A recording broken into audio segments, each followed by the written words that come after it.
Hello my dear friends, welcome back to channel JS commerce classes.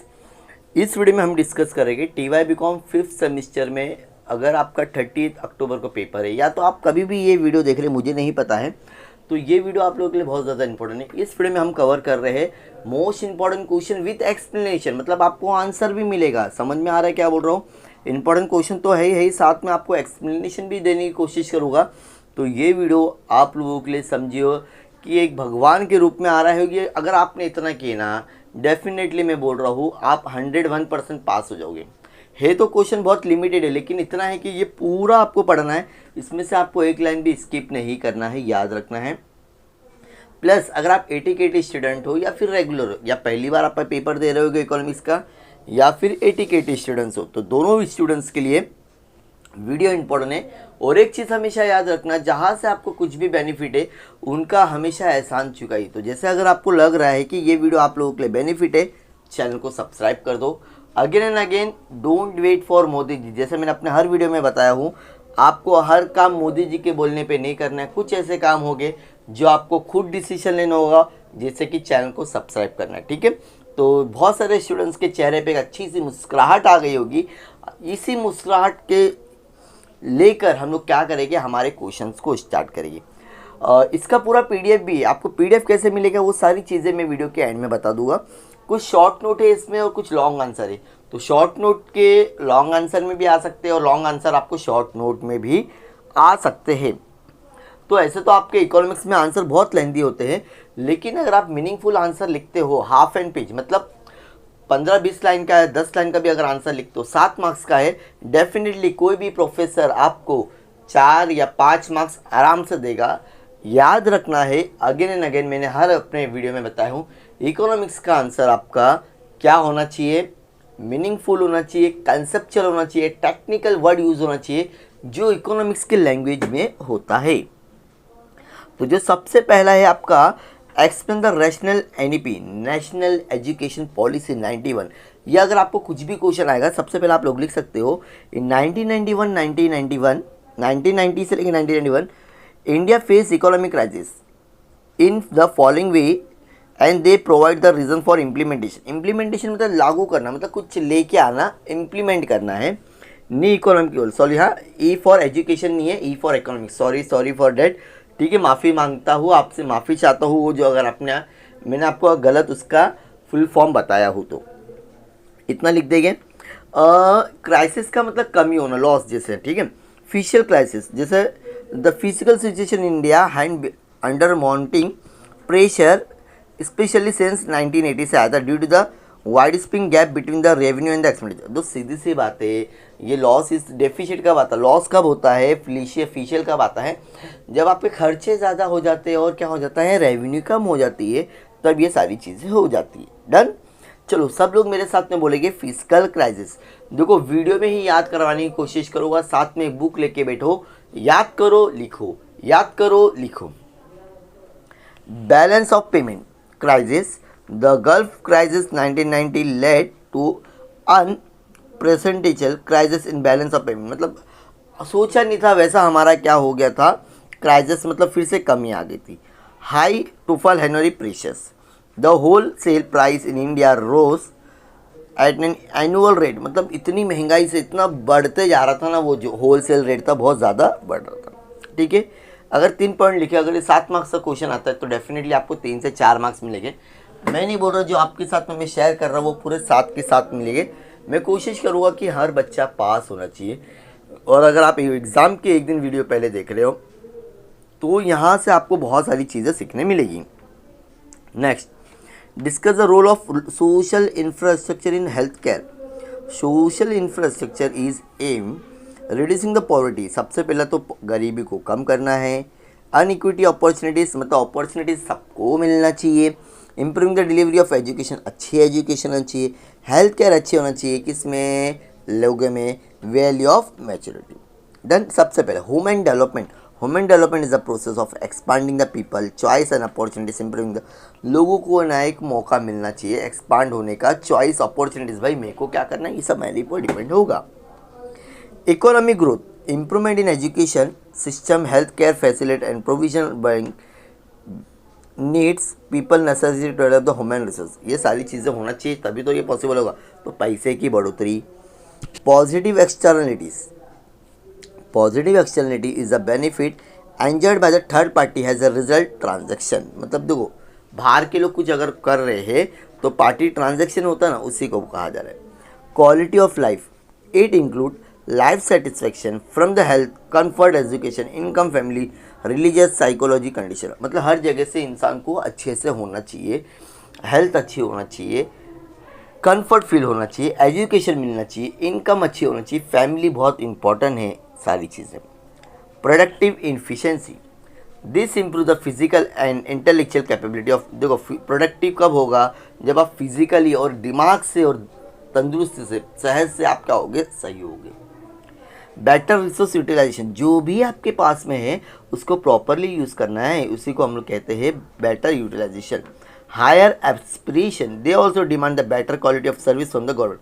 हर आदमी चाहता है कि गवर्नमेंट मुझे अच्छी सर्विस दे। जैसे कि एग्जाम्पल अगर हम लोग मान के चले, दिल्ली की गवर्नमेंट क्या कर रही है, लोगों को फ्री ऑफ एजुकेशन दे रही है, प्लस फ्री ऑफ लाइट दे रही है, इलेक्ट्रिसिटी दे रही है। तो ये सारी चीज़ें हर इंसान चाहता है गवर्नमेंट से मिले।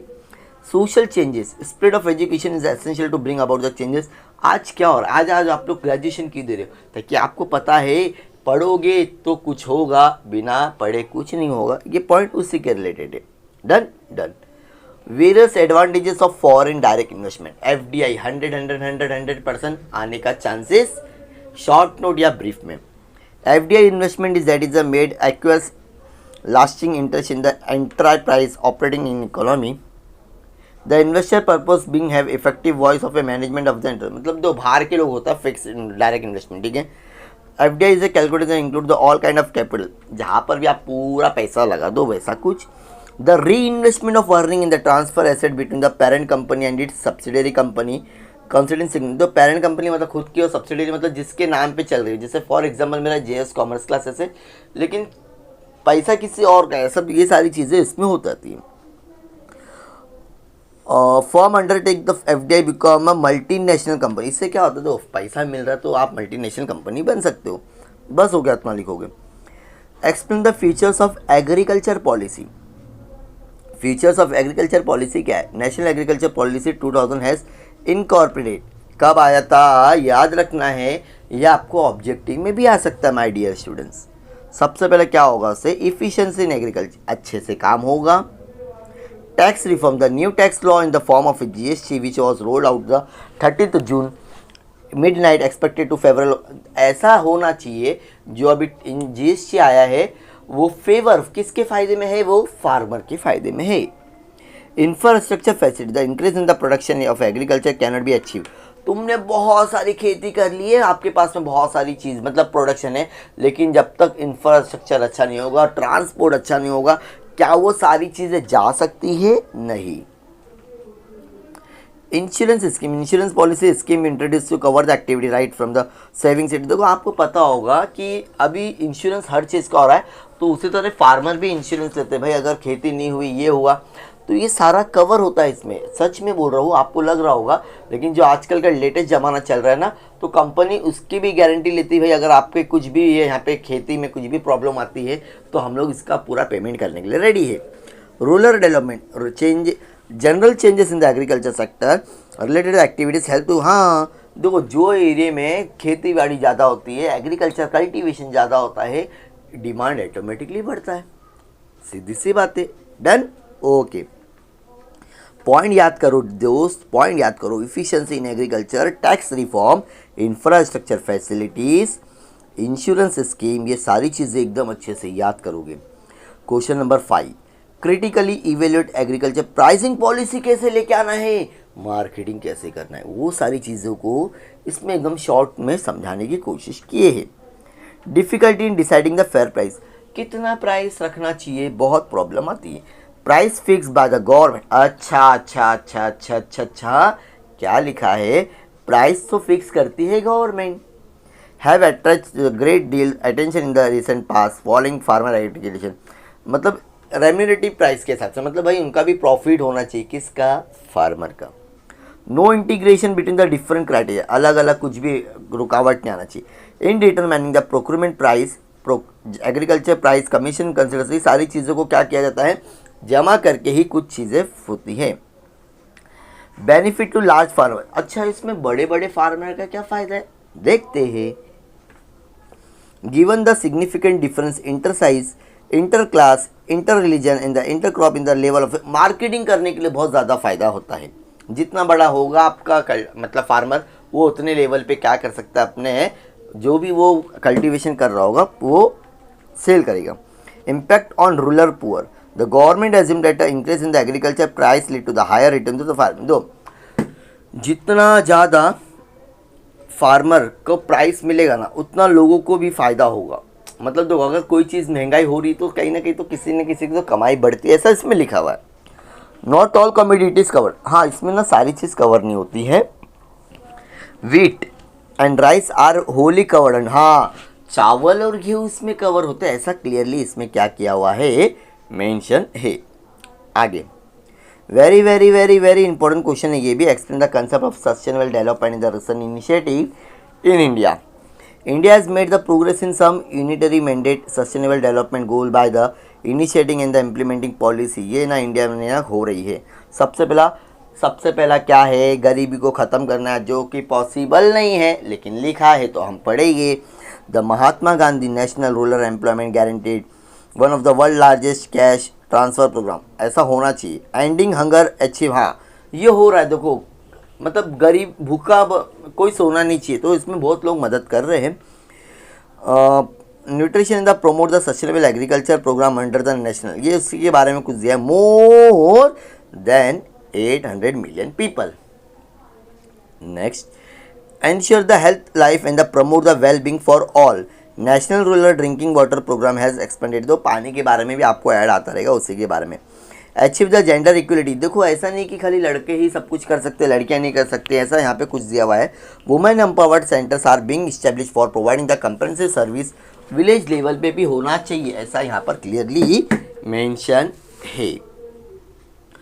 Infrastructure, industrialisation, innovation, expansion, all form of a transformation make a, देखो जितना इनोवेशन होगा, इंडस्ट्रियलाइजेशन होगा, बिजनेस में एक्सपांशन आएगा, तो कहीं ना कहीं तो वो भारत को क्या बना रहा है, इनिशिएटिव बना रहा है। अब कहा जाता है जो अहमदाबाद में मोदी स्टेडियम बना है नरेंद्र मोदी, वो दुनिया का सबसे बड़ा है। इनोवेशन आ गया, कुछ क्या कर रहा है यहाँ पर, इंडिया को इनिशिएटिव कर रहा है, समझ में आ रहा है। बाकी कंट्री को पता चलेगा कि इंडिया में तो इतना बड़ा स्टेडियम बना है। ऐसे बहुत सारी चीज़ें डियर स्टूडेंट्स, ठीक है।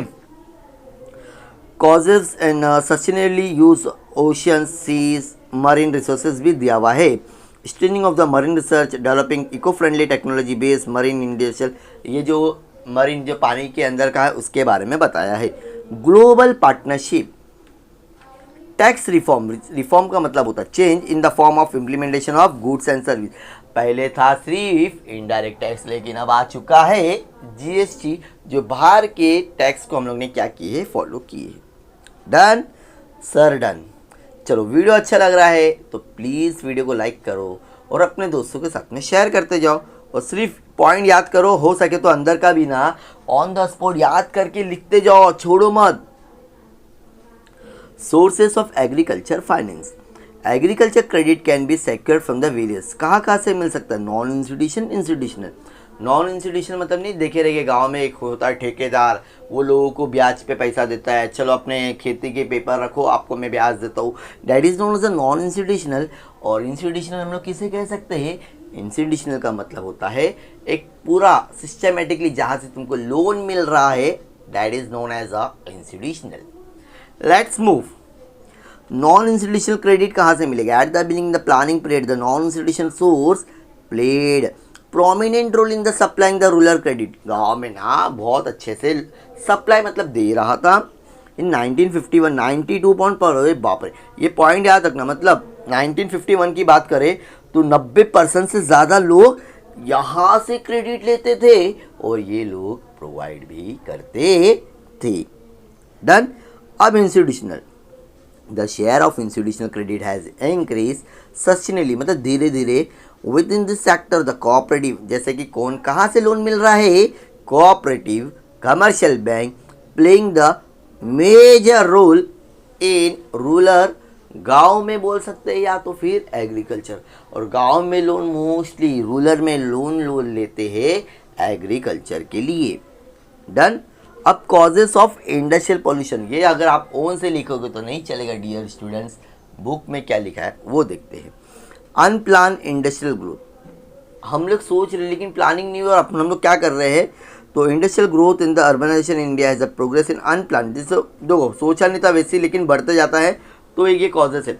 तुम अपने बिजनेस को, इंडस्ट्री को बढ़ाओ लेकिन प्लान तरीके से बढ़ाओगे तो क्या होगा, वो जो पोल्यूशन है ना वो कंट्रोल हो जाएगा। यूज ऑफ आउटडेटेड टेक्नोलॉजी, तुम बहुत पुरानी मशीन यूज करोगे तो पोल्यूशन तो होगा मेरे दोस्तों। Many industry units are slow to adopt the new technology, बहुत दो, हर कंपनी के पास में फाइनेंस नहीं है जो नई टेक्नोलॉजी को ले ले। नई टेक्नोलॉजी में ऐसा हो रहा है कि जिसमें से वो नहीं कर सकती है क्या, पोल्यूशन ज़्यादा नहीं होगा। Use of water in industrial, दो ये भी बहुत ज़रूरी है, आप वाटर का कैसा क्या कर रहे हो process. Most industries unit require the large amount of water in chemical, heavy metals, radio active, ये सब दिया हुआ है। देखो सीधी सी बात है, वहाँ से भी पोल्यूशन आने वाला है, तो ये सारी चीज़ें प्रॉब्लम हो जाती है। Inefficient water disposable system with unplanned in the rapid industrial development, India is generating the industrial development. देखो प्लान नहीं हो रहा, तुम अपने आप को क्या कर रहे हो, तरक्की कर रहे हो, कहीं ना कहीं तो वो पोल्यूशन क्रिएट करेगा। Absurdism of nationwide pollution tax, देखो यहाँ पर भी ना टैक्स होना चाहिए। There is no nationwide provision tax currently been, मतलब इम्पोज नहीं किया है कि हाँ चलो अगर तुम्हारे पास में इतना पोल्यूशन हो रहा तो तुमको इतना टैक्स भरना पड़ेगा। अगर ऐसा कुछ हो जाएगा उसके बाद में मुझे लगता है कि इतना पोल्यूशन नहीं होगा। समझ में आ गया मेरे दोस्तों, चलो आगे बढ़ते हैं। Discuss the role of MSME Indian economy, ठीक है। Contribution to the GDP, the number of the registered MSME, ये बिजनेस के बारे में पूरा 36176 lakh according to the fourth all over India causes MSC. ये एमएससी का फुल फॉर्म में पूरा बता दूंगा आपको वीडियो के एंड में। Employment generation, employment in the small scale sector is increase steadily. देखो अभी छोटे छोटे लोग, एम्प्लॉयमेंट क्या हो रही, बढ़ रही, लोगों को काम मिल रहा है, क्यों, बिजनेस बढ़ रहे छोटे छोटे। कॉन्ट्रीब्यूशन टू द एक्सपोर्ट, देखो जितना तुम यहाँ पे अगर पैसा दे रहे हो एमएसएमई में तो आप एक्सपोर्ट भी करने के लिए मदद कर रहे हो। जितना एक्सपोर्ट होगा गवर्नमेंट को क्या मिलेगा, फॉरेन का पैसा मिलेगा। मोबाइलाइजेशन ऑफ कैपिटल, दो पैसा आ जाता है ना एंटरप्रेन्योर मतलब मालिक के पास में। Large scale industry tend to get allocated and concentrate in the certain area, मतलब वो अपने काम पे क्या करेगा, फोकस करेगा। Equitable distribution of income in the wealth, जो प्रॉपरली हो रहा है इनकम और वेल्थ मतलब खर्चा करना, अपने आप को वेल रखना। It is argued that a large scale industry generally led to increase, बड़ी बड़ी इंडस्ट्रीज क्या करती है, एग्रीगेट करती है। Regional dispersal of industry, the growth of a pattern large scale industries shows the concentration few scale, ठीक है। ये पूरा पॉइंट पढ़ लेना। सपोर्ट टू एग्रीकल्चर सेक्टर समझ में आ रहा होगा, सपोर्ट टू लार्ज इंडस्ट्री, ये पूरे पॉइंट याद करना है डियर स्टूडेंट्स, बहुत इंपॉर्टेंट है ये MSC. Short note, brief, objective कहीं ना कहीं पूछा जाएगा। डन, चलो done. Again don't wait for Modi ji, Modi ji ने किसी के सपने में नहीं आएगी आपको चैनल को सब्सक्राइब करने के लिए, बोलने के लिए। अगर आपको बेनिफिट लग रहा है तो कर दो। अब हम लोग करते हैं शॉर्ट नोट, ये ब्रीफ के लिए भी आ सकता है। Flagship programme, flagship the government of India launches some ambitious programme, जैसे कि मेक इन इंडिया, बहुत सारे अभी देखो पता है कि मतलब ऐसी चीज़ खरीदो जो इंडिया में बनी है। पॉलिसी इनिशिएटिव हो रहा है, रॉबर्ट इंफ्रास्ट्रक्चर हो रहा, फोकस सेक्टर कर रहे approaches.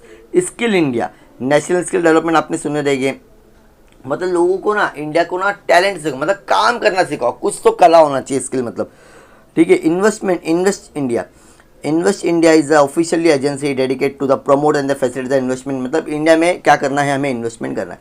Enabling the environment, enabling the environment is a set of interrelated conditions such as a legal organization, physical or information, political and the cultural that enables the participant to engage the efficiently. The process of agriculture marketing compromises center. अब structure of capital market देखो क्या दिया हुआ है, gilt एज market, industrial market, development market, financial market. फिर से बोलोगे चार, चलो सब साथ में बोलेंगे। गिल्ड्स एज market, industrial market, development financial market, financial intermediary. अब जो गिल्ड्स ना, सॉरी, इंडस्ट्रियल मार्केट दो है, new issue market, old issue market, primary market, stock exchange पढ़ा रहेगा आपने। अब ये तुम्हारा developmental financial institute, IFCI, ICIC, SFC, IDBI, RBI, एग्जिम्स, UTI, ये आपके टेक्स्ट बुक में पूरा फुल फॉर्म पढ़ लोगे तो चलेगा। देन है आपका फाइनेंशियल इंटरमीडियरीज, कौन सी, merchant banking, mutual fund, leasing company, venture company, old. अगर आपने इतना भी डायग्राम बनाया ना, अगर ये 4 मार्क्स 7 मार्क्स का आता है तो 2 मार्क्स मिलेगा। और थोड़ा थोड़ा अगर आपके पास में टेक्स्ट बुक है तो सबका थोड़ा थोड़ा 2-2 लाइन लिख देना, 7 में से 6 मार्क्स डेफिनेटली मिल जाएगा डियर स्टूडेंट्स। कंपटीशन एक्ट क्या है? Competition bill 2001 was introduce in the parliament in December 2002। The act is called the competition act. The act was amended, लागू कब से हुआ लेकिन ये 2007। द बेसिक ऑब्जेक्टिव क्या था? प्रोहिबिशन एंटी कंपटीशन एग्रीमेंट, मतलब मतलब कंपटीशन के एग्रीमेंट, ऐसा एंटी मतलब गलत, ठीक है। Prohibition of abuse of dominant position, गलत पोजीशन पे एब्यूज रहना चाहिए। रेगुलेशन ऑफ कॉम्बिनेशन, दोनों का कंपटीशन। सर मिलेगा इसमें 5 मार्क्स का आंसर है, 1.5 से 2 मार्क्स मिलेगा। स्ट्रक्चर ऑफ इंडियन मार्केट, ऊपर क्या था? मनी मार्केट था, समझ में आ रहा है, सॉरी कैपिटल मार्केट था। अब ये क्या है? मनी मार्केट पढ़ रहे हैं आप लोग, क्या पढ़ रहे हैं? इंडियन मार्केट पढ़ रहे, सॉरी क्या पढ़ रहे? इंडियन मनी मार्केट पढ़ रहे, क्या पढ़ रहे? Indian money market. Organise, unorganise, फिर से बोलो, Indian money market, organise, unorganise. Organise मतलब एक सिस्टमेटिकली किया हुआ market. Reserve bank of India, government, bank, financial institution, business, corporate, bank, financial intermediary से डिस्काउंट, प्राइमरी डीलर्स, ये तुम्हारा सिस्टमेटिकली काम होता है।